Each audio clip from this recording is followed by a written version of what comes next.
En los siguientes minutos vamos a hablar sobre las escalas pronósticas y evaluación de gravedad en la hepatitis alcohólica. Y para comenzar, tenemos que tener presente, tal como se ha visto en las disertaciones previas, que el diagnóstico de la hepatitis alcohólica no siempre es fácil, no siempre es sencillo. Puede llegar a ser muy complicado y se necesita de un alto índice de sospecha para hacer un adecuado diagnóstico. Y esto es importante, ¿por qué? Porque al momento las opciones terapéuticas corroboradas, respaldadas por estudios, se limitan realmente al uso de los corticoides, que son los que han demostrado efectividad. En nuestro medio disponemos de la prednisona. Y estos corticoides se asocian en muchos casos a alta morbilidad y puede llegar a ser también a alta mortalidad, porque recordemos que una buena parte de los pacientes que tienen hepatitis alcohólica o que desarrollan hepatitis alcohólica tienen cirrosis hepática ya confirmada de base. Entonces, corresponden a una población que tiene mayor riesgo.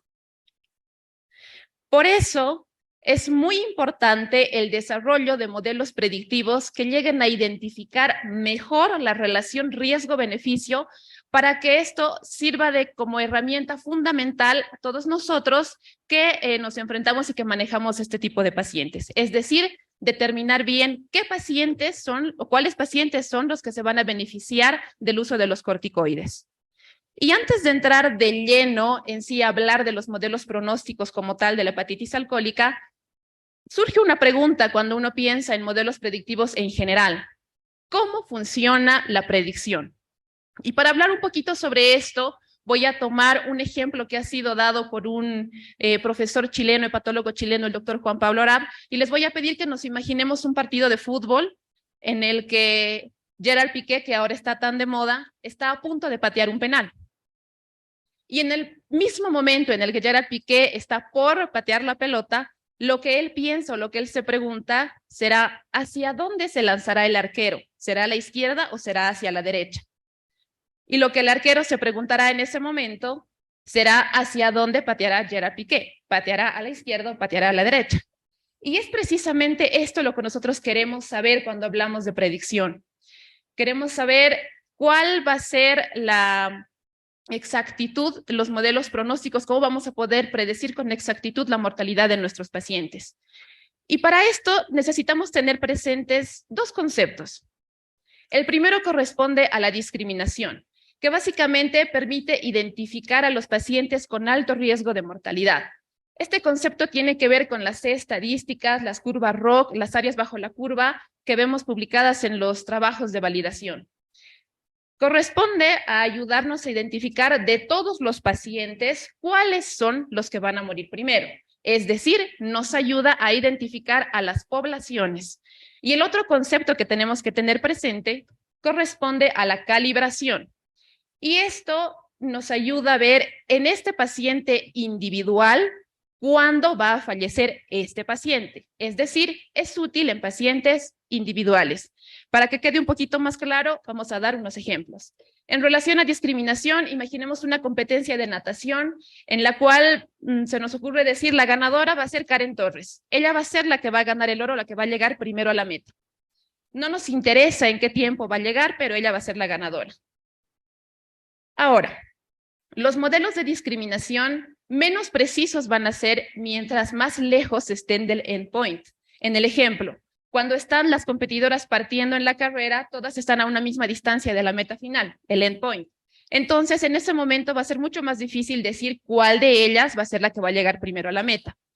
Pero mientras va avanzando la competencia, alguna va a llevar la delantera. En ese momento estará ella más cerca de la meta, del endpoint. Y ya cuando están las competidoras cerca de llegar a la meta, inclusive antes de que la ganadora toque la meta, hay alguien que está mucho más cerca y podremos decir en ese momento es ella la que va a ganar, aunque aún no haya llegado a la meta. En los modelos predictivos corresponde a los pacientes que tienen o que suman más puntos a favor de gravedad. Los pacientes que más graves estén, a los pacientes que más graves estén, podremos decir estos son los que van a fallecer. Y en relación a la calibración, retomando el ejemplo de la competencia de natación, correspondería a decir en qué tiempo llegó la competidora que ganó. el determinar las características a detalle del tiempo y lo que empleó para llegar a ganar la competidora. Y en los modelos pronósticos corresponde a decir con qué precisión podemos determinar la mortalidad de cada paciente individual. Por ende, esto es mucho más difícil y mucho más complicado. Ahora vamos a entrar un poquito más de lleno en lo que es en sí el tema de los modelos pronósticos en hepatitis alcohólica. Y vamos a hablar del primero que fue publicado, que fue conocido, que fue validado. Y es la función discriminatoria de Madrid, que ha sido publicada por un grupo de Estados Unidos en el año 1978.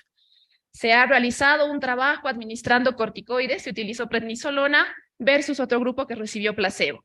Se siguió a estos pacientes que fueron diagnosticados con hepatitis alcohólica por un lapso de 28 y 32 días. La fórmula utilizada fue la que se tiene en pantalla y en este trabajo lo que se vio fue que había una relación importante en el aumento de la mortalidad con la modificación en los valores del tiempo de protrombina y de la bilirrubina. Con esta primera fórmula se había establecido que un resultado igual o mayor a 93 era sinónimo de hepatitis alcohólica severa y estos pacientes eran los que se beneficiaban del tratamiento con corticoide. Este mismo grupo, años después, en el año 1989, decide modificar la fórmula mediante este trabajo. Y con este trabajo se logra determinar que un valor igual o mayor a 32 era el que daba el diagnóstico de hepatitis alcohólica severa y que reflejaba mayor mortalidad. En este trabajo se incluyeron 66 pacientes con hepatitis alcohólica grave, se administró metilprednisolona a un grupo y al otro grupo placebo, y claramente, como se ve, hubo menor cantidad de fallecidos en el grupo que recibió el corticoide. Y entonces, las conclusiones de este trabajo dieron a relucir a la luz algunas ventajas de este score pronóstico. Fue el primer modelo que ha sido publicado y utilizado en hepatitis alcohólica. Fácil aplicación, y esto debido a que utiliza criterios de laboratorio disponibles ampliamente difundidos en varias regiones. Y entre las desventajas, que correspondía a un modelo de clasificación categórico, no específico. Pero ha sido el modelo más utilizado durante mucho tiempo. Posteriormente surge el modelo MELD. La fórmula para el cálculo la tienen en pantallas, y este modelo fue introducido inicialmente para predecir la mortalidad a los 3 meses en pacientes con diagnóstico de cirrosis en quienes se instalaba TIT. El primer estudio que surgió en relación al MELD consideró un puntaje mayor a 11, pero estudios posteriores hablaban de puntajes de 18, de 19 y de 21. Este estudio publicado en el año 2005 mostró que un MELD igual o mayor a 21 lograba predecir la mortalidad en los pacientes con hepatitis alcohólica con una sensibilidad de 75% y una especificidad de 75%. Los parámetros que se incluyen en este score son la creatinina, el INR y la bilirrubina. También un score muy difundido y la verdad utilizado mundialmente hasta ahora. Posteriormente surge este otro score, que es el de Glasgow, por un grupo en Inglaterra, mediante este trabajo publicado el año 2005, en el que se analizó a 241 pacientes con hepatitis alcohólica, evaluando variables clínicas y de laboratorio al primer día y al día 6 y 9, correlacionándolos con la sobrevida a los 28 y 84 días del ingreso hospitalario. Los parámetros que incluye este índice de Glasgow son la edad, los leucocitos, la urea, el INR y la bilirrubina total. Y en las conclusiones se encontró que los pacientes que obtenían valores iguales o mayores a 9 al día 1 o al día 7 de la admisión alcanzaban una mayor especificidad, pero menor sensibilidad que el MELD y que la función discriminatoria de Madre. Esto en predecir la mortalidad a los 30 y a los 80 días.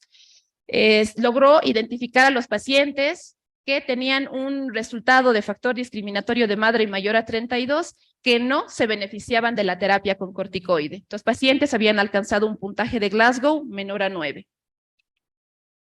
Posteriormente surge también otro índice, otro score, que es el ABIC, por las siglas en inglés, que es age, edad, bilirrubina, INR y creatinina.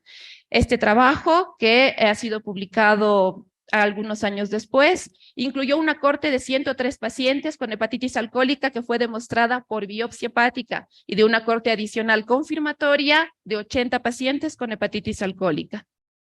La fórmula para el cálculo en pantalla y en cuanto a las conclusiones se encontró que el grupo de pacientes de riesgo bajo tenían un puntaje menor a 6.71 y estos pacientes tenían una sobrevida del 100% a 90 días, con buen pronóstico a corto y a largo plazo también. Un grupo de riesgo intermedio, los que obtuvieron un score entre 6.71 y 9 en cuanto a puntuación. 70% de sobrevida a 90 días y se determinó que estos pacientes podían beneficiarse de terapias como los corticoides. Y el grupo de alta mortalidad, los pacientes que tenían un score con un valor mayor a 9, 25% de sobrevida a 90 días y se determinó que este grupo de pacientes requerían de manejo intensivo y agresivo. Otro score que surgió en un trabajo publicado en el 2007 es el score de Lille, también utilizado al momento.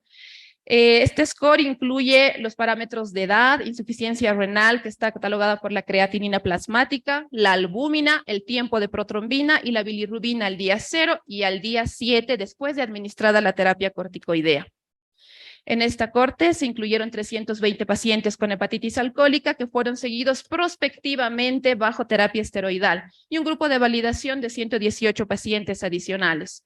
De acuerdo a los resultados, el obtener una puntuación en el score igual o mayor a 0.45 significaba una sobrevida de 25% a los 6 meses de evolución, versus un 85% de sobrevida en los pacientes que obtuvieron un score menor a 0.45 y que se beneficiaban de continuar la terapia con corticoides hasta los 28 días. Se determinó también que predice el 40% de los pacientes tratados con corticoides que tienen mal pronóstico.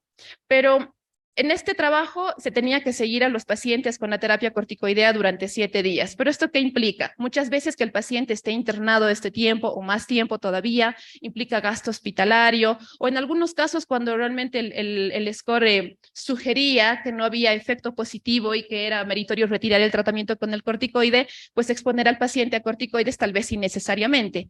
Y es por ese motivo que más adelante surgió este trabajo, que se dedicó a investigar si es que de repente este score continuaba siendo útil haciendo la evaluación a los 4 días en lugar de esperar a que cumplan 7 días con el tratamiento. Y en este trabajo se incluyeron 103 pacientes, de los cuales 74 recibieron corticoterapia, los otros 19 no pudieron porque tenían contraindicaciones diversas.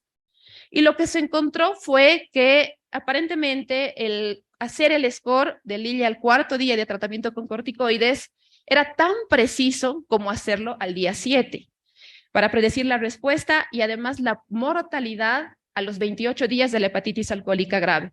También se logró concluir que la combinación, la utilización del score de MELT y del score de Lille, ya sea al día 4 o al día 7 de administrado el corticoide, predecía mejor la mortalidad a los 28 días. Y se encontraron datos prometedores realmente, pero la recomendación de los autores que debería validarse en una corte con mayor cantidad de pacientes en adelante.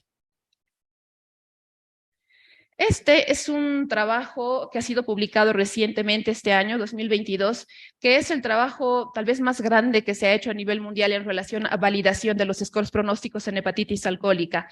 Se incluyeron pacientes de 85 centros hospitalarios de 11 países. Es el primer estudio global que incluye pacientes de 3 continentes.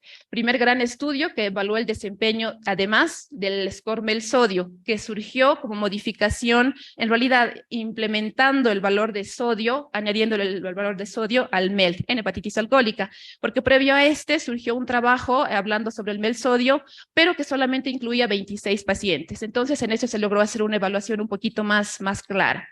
En ese trabajo se incluyeron 3.101 pacientes, de los cuales por diversos motivos se excluyeron algunos, 520, y al final se incluyeron 2.581. Y de los resultados, que es lo más importante, se determinó que el score de MELT es la mejor puntuación pronóstica para predecir mortalidad a corto plazo en hepatitis alcohólica. Importante, que la función discriminatoria de Madrey mostró capacidad de predicción significativamente menor que el resto de los scores pronósticos. Y la puntuación MEL-sodio no mejoró significativamente la precisión del MEL. Y en este trabajo se incluyeron la evaluación del score de MEL, MEL-sodio, el score de Madrey, Glasgow y AVID. Algunas palabras sobre este nuevo score, denominado el MEL 3.0, que ha sido también publicado recién, finales del año pasado, mediante este trabajo. La fórmula para el cálculo está en pantallas y se incluyó en este trabajo una corte de candidatos a trasplante hepático. La suma de dos variables, el sexo femenino y la albúmina, el techo de creatinina de 3.0 miligramos por decilitro y la inclusión de dos términos de interacción entre albúmina y creatinina e interpolación de bilirrubina y sodio. Y de la conclusión de este trabajo que predice efectivamente la mortalidad a corto plazo en pacientes con enfermedad hepática terminal. En relación a este trabajo, en el Congreso Latinoamericano para el Estudio de las Enfermedades del Hígado desarrollado este año, un hepatólogo chileno, el doctor Luis Antonio Díaz, presentó la validación en su medio, realizada en Chile, y un comentario fue el trabajo ganador de este congreso. Concluyó que aparentemente este score tiene desempeño comparable al MEL-sodio para predecir la mortalidad en hepatitis alcohólica grave, y que los resultados obtenidos en su investigación apoyan el uso de este score en los pacientes que tienen este diagnóstico. Sin embargo, al respecto también tendremos que hacer más investigación, buscar más información y ver si realmente esto llega a ser aplicable en nuestro medio. Pocas palabras en relación a este nuevo score. También ha sido un score publicado este año, realizado por un grupo conformado por profesionales hepatólogos de diferentes lugares del mundo, que es el score de MIA, por las siglas en inglés, de Mortality Index for Alcohol Associated Hepatitis. Y las variables que incluye este score son edad, el NUS, la albúmina, la bilirrubina y el INR.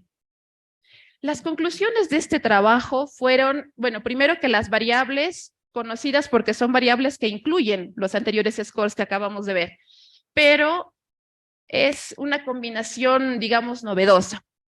El logro de la estadística C más alta fue más alta que en sistemas de puntuaciones existentes y a destacar más alta que en el score de MEL y que en el score de Madrey también.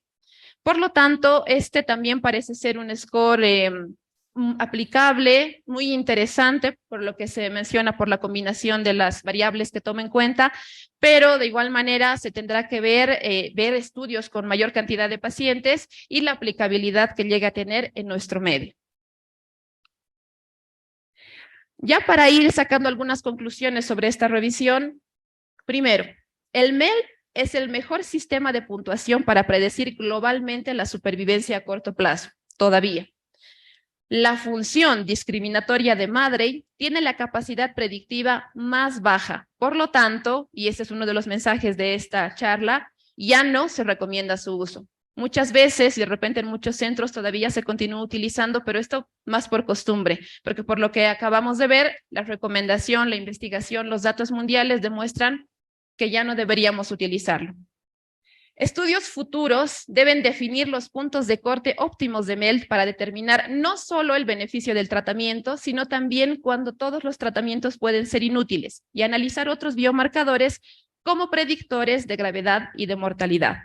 Y antes de concluir, quiero que volvamos al ejemplo que habíamos citado al inicio de la presentación. Estábamos en el partido de fútbol cuando Gerard Piqué estaba a punto de lanzar el penal. ¿Qué es lo que sucede? Gerard Piqué patea y el arquero agarra el balón. ¿Qué mensaje doy con este final? Los modelos pronósticos son una ayuda nada más, no son perfectos. No podemos basarnos en un modelo pronóstico para tomar decisiones únicas y limitadas. Tenemos siempre que ver el contexto en general del paciente para poder adecuar el mejor tratamiento a cada caso.